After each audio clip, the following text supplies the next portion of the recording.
It's the premier and prime recreational center for all of Greater New Orleans. 2018, as everyone knows, is the 300th anniversary of the City of New Orleans. So our goal for our master plan, City Park 2018, has been to give back to the citizens of Greater New Orleans a really world-class park. The park management and the board, they listen to the people that use the park because we want to provide a park that offers the facilities that people want.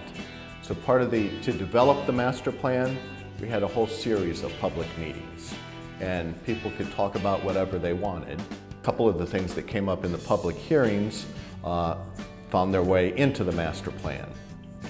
A dog park, a skate park, less golf, more open green space.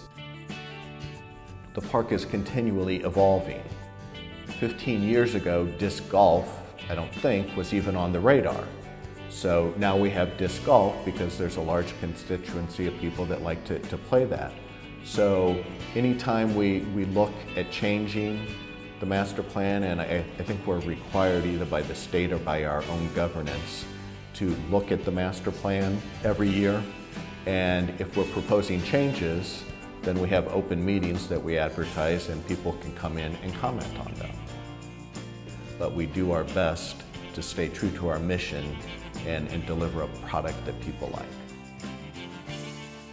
Before the master plan was adopted, the park had 4 golf courses. Huge portion of the acreage of the park. At the public meetings, people said we want more open green space and less golf.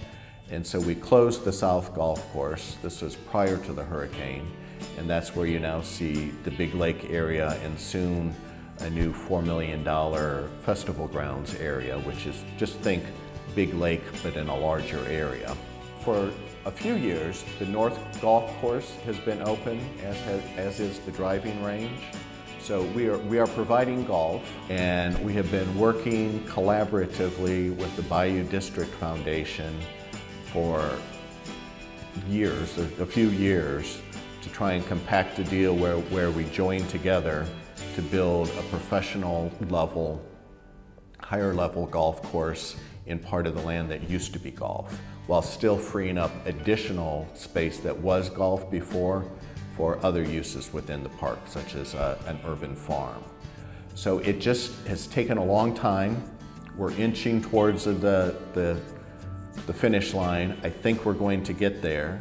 And we think by partnering with the Bayou District Foundation, we are going to offer a better product than we could do just on our own. Regular park users certainly are aware that there's a railroad track and an interstate highway that cut right through the park. In a perfect world that would not have happened, but it did. And it kind of separates the park.